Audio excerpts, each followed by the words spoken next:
First contact at dawn. The lunar dome's artificial dawn painted the ceiling in soft hues of pink and gold, but Sarah Chen experienced morning differently. She felt the subtle shift in air pressure as the environmental systems adjusted, heard the quiet hum of the dome's shield generators powering down to their daytime settings, and sensed the warmth of the simulated sunlight on her skin as she made her way to the quantum grind.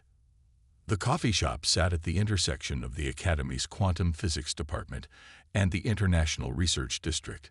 Sarah had claimed her usual corner table, where the acoustics created a perfect pocket of quiet amid the morning rush.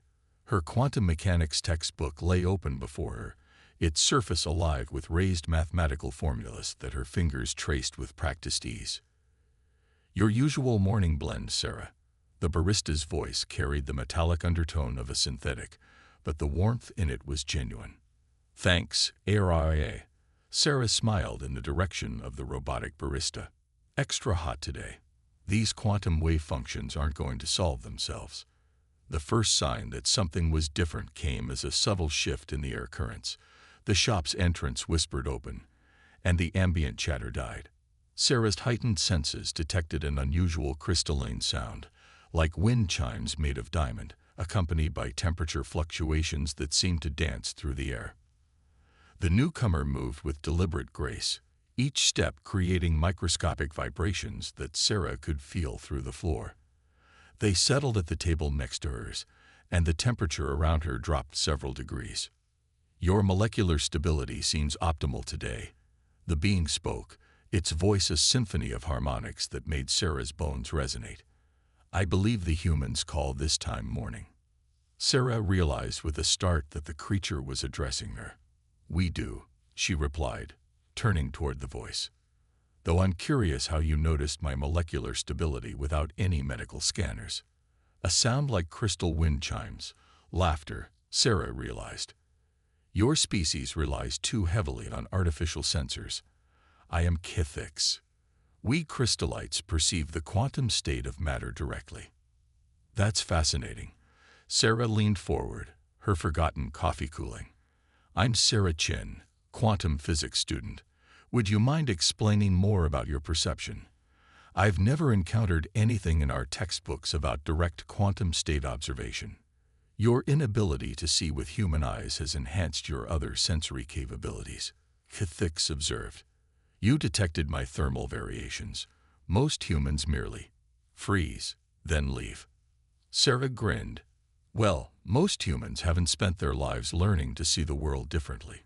Besides, anyone who runs away from a good scientific discussion doesn't deserve to hear it." As they talked, Sarah learned that Kithix's crystalline form naturally resonated with quantum fields.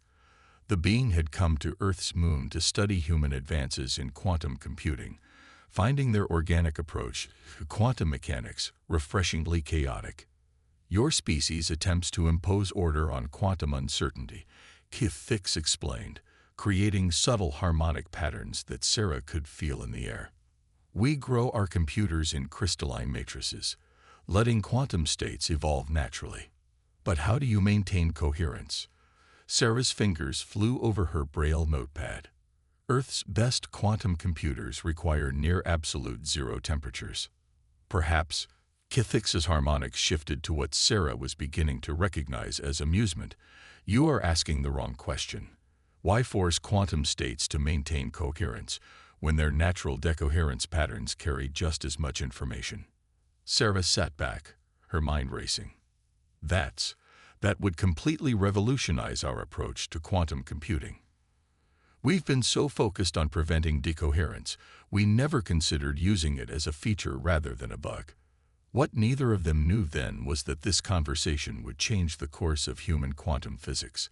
They couldn't have guessed that Sarah's unique way of perceiving the world would bridge the gap between human and crystallite understanding of quantum mechanics, or that their morning coffee discussion would lead to the first true quantum organic hybrid computer. But in that moment, as Sarah's coffee grew cold and Kithix's crystalline form resonated with ideas shared across species, something equally important was happening: the formation of a friendship that defied astronomical odds. "Would you be interested in continuing this discussion?" Fix asked as the artificial sun reached its morning peak. Your perspective is uniquely valuable. Sarah smiled, already gathering her things. Same time tomorrow. I'll bring some papers on human quantum entanglement theory. Though fair warning, they're in Braille. I look forward to learning how humans encode information through physical topology. Fix replied, their crystalline form creating a pleasant harmony that Sarah interpreted as sincere interest. As she made her way to her first class of the day, Sarah reflected that some of the greatest scientific discoveries came from unexpected meetings, and perhaps, she thought, some of the greatest friendships did too. What she couldn't have known was that Fix was also harboring thoughts and secrets that would soon make their peaceful morning discussions far more complicated than either of them could imagine. The language of light. The following week brought a new routine to Sarah's mornings. Each day, she and Fix met at the quantum grind, their conversations growing longer and more intricate. But today was different. As Sarah approached their usual spot, she noticed something unusual in the temperature variations emanating from her crystalline friend. Your thermal patterns are erratic, she said, settling into her chair. They remind me of quantum fluctuations during particle decay. Fix's crystalline structure emitted a discordant hum. You perceive more than most, Sarah Chen. My kind communicates through photonic emissions, what you might call bioluminescence. The thermal variations are a byproduct. You're worried about something, Sarah realized, her fingers absently tracing the rim of her coffee cup. The patterns are similar to stress responses I've studied in quantum systems. The ambient temperature dropped several degrees. There are complications. My presence here is not as simple as I initially presented. Sarah leaned forward, lowering her voice. You're not really here to study our quantum computers, are you? I am a scientist. Fix's harmonics wavered. But I am also in exile. My research on quantum consciousness was deemed too dangerous by the crystallite consensus. They believed connecting crystalline and organic neural networks could destabilize our entire society. But that's fascinating, Sarah exclaimed, then quickly modulated her voice. The implications for understanding consciousness at a quantum level could revolutionize both our species' understanding of the universe, Fix finished, or destroy the very fabric of our societies. The boundary between organic and crystalline consciousness was established for a reason, Sarah. As they spoke, Sarah became aware of subtle changes in the coffee shop's atmosphere. The usual morning crowd seemed thinner, the conversations more muted. Her enhanced hearing picked up the faint buzz of scanning devices, not the usual security systems, but something more sophisticated. Fix, she whispered, I think we're being watched. The crystalline being's thermal signature pulsed with what Sarah had learned to recognize as surprise. You detect them too. The consensus must have tracked me here. We should act natural. Sarah interrupted, pulling out her quantum mechanics textbook. Tell me more about crystalline neural networks. But this time, explain it as if you're helping me with my studies. Fix caught on quickly, their voice shifting to a more professorial tone. Consider the Copenhagen interpretation of quantum mechanics. They began, while their thermal patterns conveyed a different message that only Sarah could detect. As they maintained their academic facade, Fix explained through subtle temperature variations that the crystallite consensus had sent agents to retrieve both them and their research. But what truly concerned Fix wasn't their own safety. It was the revelation they'd reached after meeting Sarah. Your quantum consciousness theory, Sarah said carefully, pretending to take notes. It's not just about connecting crystalline and organic networks, is it? It's about what happens when they're already connected. Precisely. Fix's temperature dropped further. Your ability to perceive our photonic communications through thermal variations shouldn't be possible. Unless human consciousness already operates on a quantum level. Sarah finished, her fingers freezing above her notepad. And my blindness somehow enhanced that connection instead of limiting it. The implications were staggering. If human consciousness naturally interfaced with quantum systems, it would explain Sarah's unique perceptions. More importantly, it suggested that Kithix's feared research wasn't about creating something new. It was about understanding something that already existed.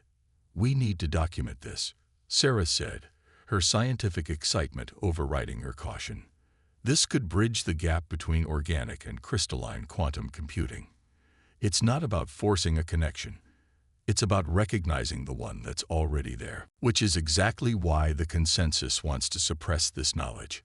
Kithix replied, their crystalline structure emanating patterns of concern. They believe our societies aren't ready for such integration. Sarah set her jaw determinedly. Well, they've never met a human quantum physicist who sees the world through quantum fluctuations instead of light. We've got work to do, Kithix, and not much time to do it. As the artificial sun climbed higher in the lunar dome, Sarah and Kithix began formulating their plan. They would need to document their discovery while evading the consensus agents, and they would need help. Sarah's unique perception would be crucial, not just for the research, but for their survival. What they didn't realize was that their discovery would soon attract attention from more than just the crystallite consensus. In the quantum realm, information has a way of entangling itself with unexpected observers, and some secrets refuse to remain hidden. Resonance. The Lunar Academy's quantum physics lab hummed with energy well past midnight. Sarah had arranged access through Professor Zhang, explaining only that she was working on a revolutionary theory about quantum consciousness. The professor, who had always supported her unconventional approaches, didn't ask too many questions.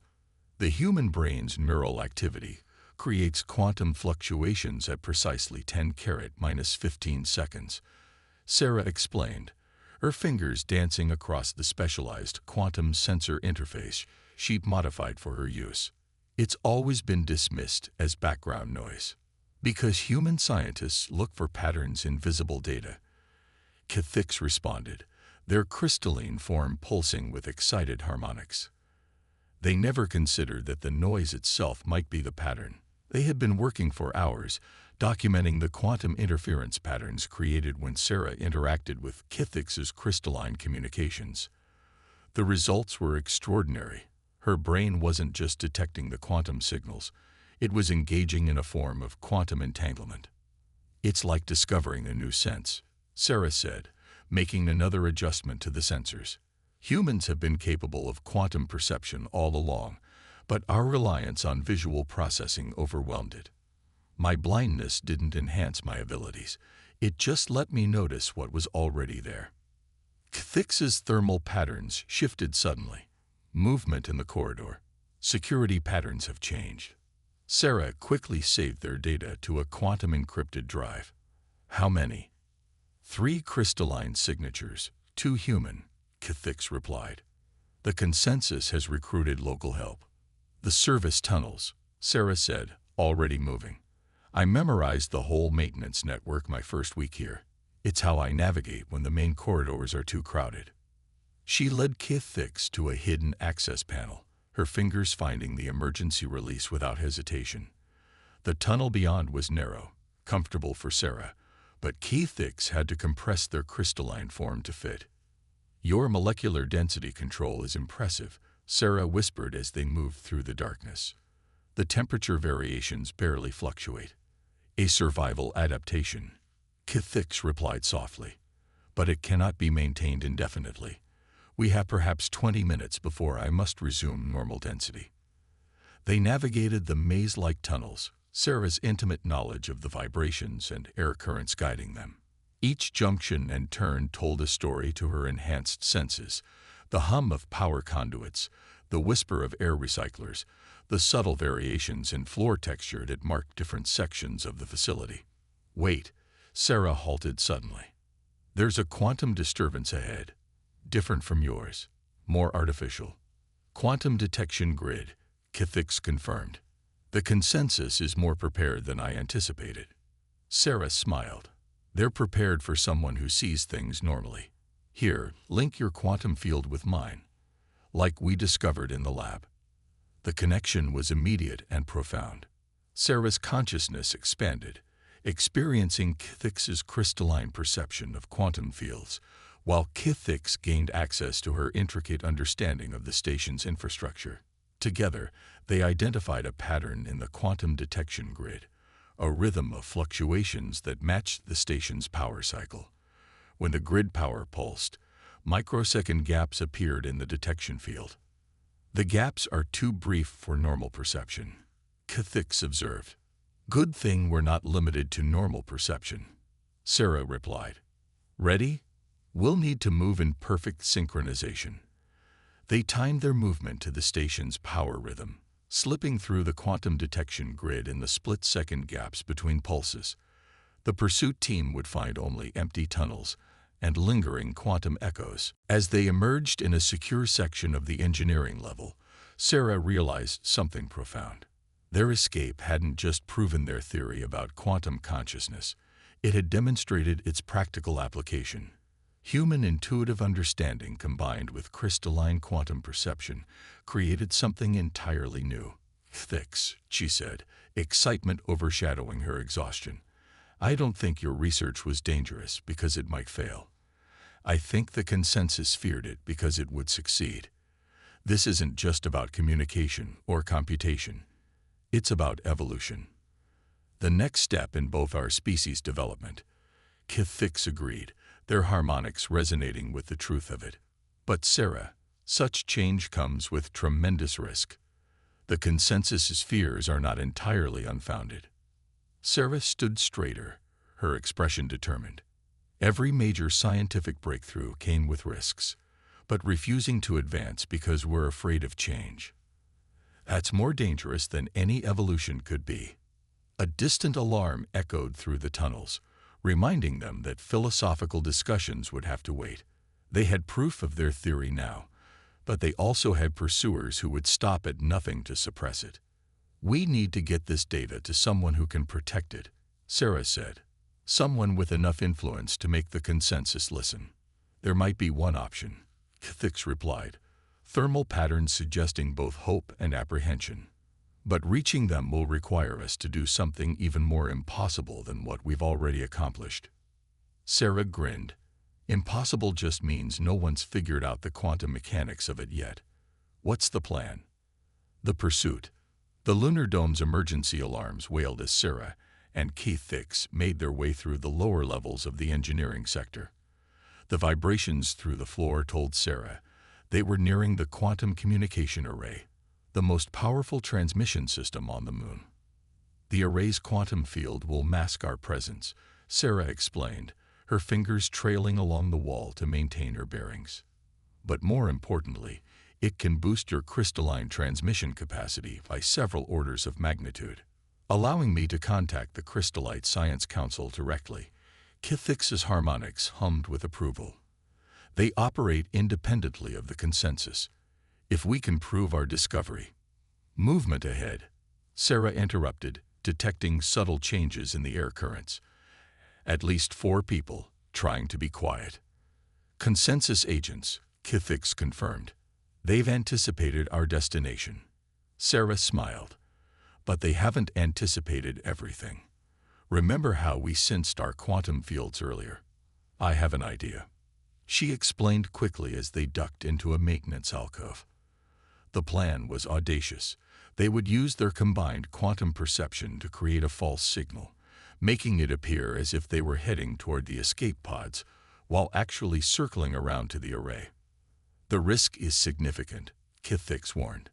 Such deep quantum entanglement between crystalline and organic consciousness has never been attempted deliberately. Then we'll be the first, Sarah replied. Besides, we're not forcing it. We're just consciously doing what we've already done by accident. Their consciousness merged more deeply this time, Sarah's intuitive understanding of spatial relationships blending with Kithix's mastery of quantum fields. Together, they projected a quantum echo of themselves, a ghost in the machine that sent the consensus agents scrambling in the wrong direction. As they hurried toward the array, Sarah felt the strain of maintaining the quantum connection. Her other senses seemed to blur, overwhelmed by the crystalline perception she shared with Kethix. But she also experienced something extraordinary. She could see in a way she never had before, perceiving the quantum state of every atom around them. Your consciousness is adapting rapidly, Kethix observed, their own crystalline structure resonating with the shared experience. This validates everything my research suggested about the plasticity of organic quantum awareness. They reached the array control room, but Sarah hesitated before opening the door. "Company," she whispered. "But something's different about these ones. Crystallite Science Council representatives," Kethix confirmed, surprise rippling through their shared quantum field. "They must have detected the unusual quantum patterns we've been creating." The door opened before they could decide how to proceed. Inside stood two crystalline beings, their structures more elaborate than Kethix's, along with several human scientists, including Professor Zhang. "Sarah." Professor Zhang stepped forward, her voice kind but serious. "We've been monitoring your work, both the official research and tonight's activities. The quantum consciousness interface you've achieved is remarkable," one of the council members added, their crystalline voice resonating at a frequency that made Sarah's bones hum. "But the consensus fears it could destabilize both our societies." With respect, Sarah stood straighter, still maintaining her quantum connection with Kethix. "It's too late for fears about destabilization. Kethix and I have proven that human consciousness naturally interfaces with quantum fields. My blindness just let me notice it first. This isn't about creating something new. It's about understanding what's already there. And that understanding could revolutionize everything from quantum computing to interspecies communication," Professor Zhang added. "Sarah's ability to perceive quantum states without technological assistance changes everything we thought we knew about human consciousness." The council members conferred in rapid pulses of quantum information that Sarah could now partially understand through her link with Kethix. She caught fragments about natural evolution, inevitable discovery, and controlled introduction. Suddenly, new alarms blared. The consensus agents had realized they'd been deceived. "We're out of time," Sarah announced. "The consensus agents will be here any minute. We need to transmit our research data now, or everything we've discovered disappears into a classified vault forever." The council members' crystalline structures pulsed with what Sarah now recognized as amusement. "My dear," one said, "what makes you think we haven't already been transmitting everything since the moment you walked in?" Professor Zhang smiled. "We've been watching you work this out for weeks, Sarah. Your quantum consciousness theory isn't just revolutionary. It's the key to the next stage of human crystallite relations. We just needed you to prove it could work naturally, without technological intervention." The door burst open as consensus agents flooded in, but they froze at the sight of the council members. In the ensuing moment of confusion, Sarah realized something that made her laugh out loud. "We thought we were running from them," she said to Kethix through their quantum link. "But really, we were being herded here, to the one place where our discovery couldn't be hidden." Kethix's crystalline structure resonated with shared amusement. "Perhaps," they replied, "some secrets are simply destined to be revealed." A new dawn. 3 months after the confrontation in the quantum array control room, Sarah stood before a mixed audience of humans and crystallites in the Lunar Dome's grand conference chamber. The room hummed with both verbal and quantum communications, a sign of the rapid changes sweeping through both societies.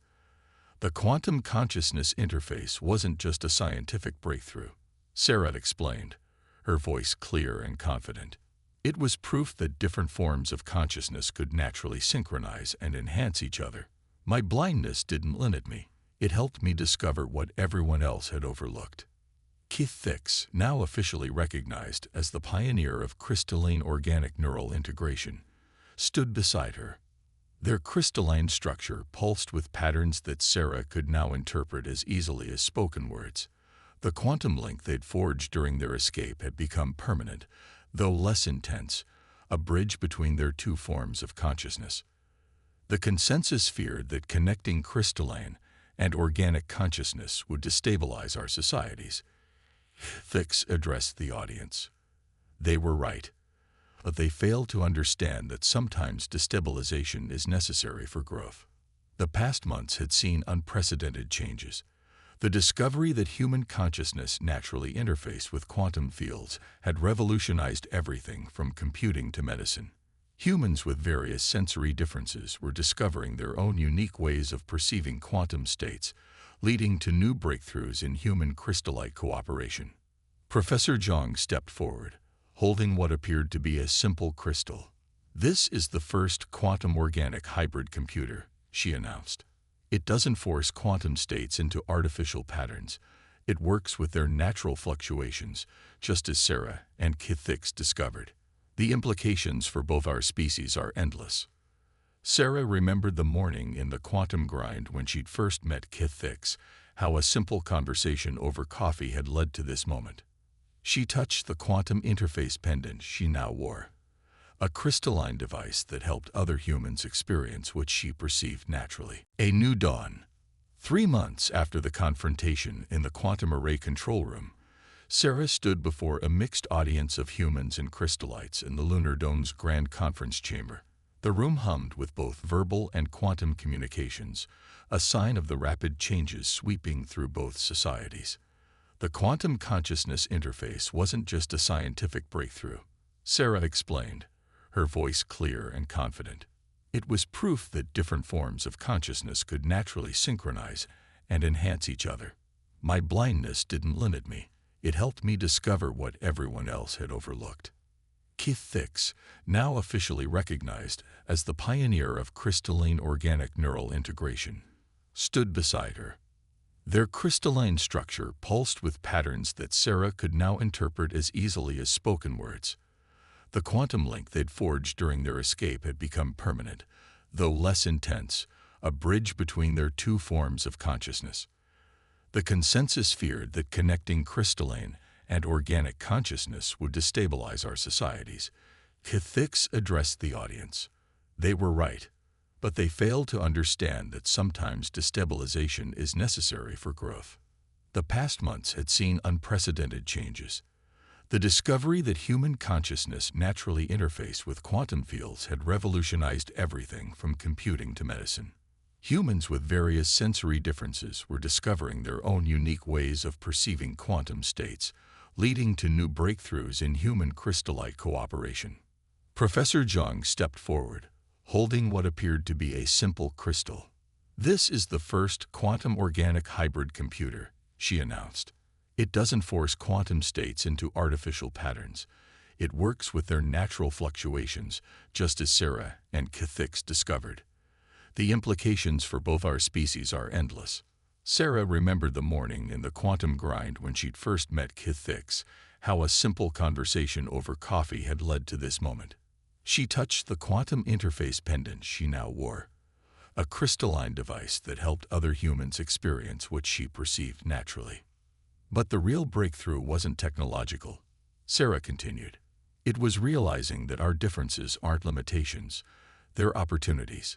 Each unique way of perceiving the universe adds to our understanding of it. The Crystallite Science Council had taken control of implementing the new technologies, ensuring they were introduced at a pace that allowed both societies to adapt.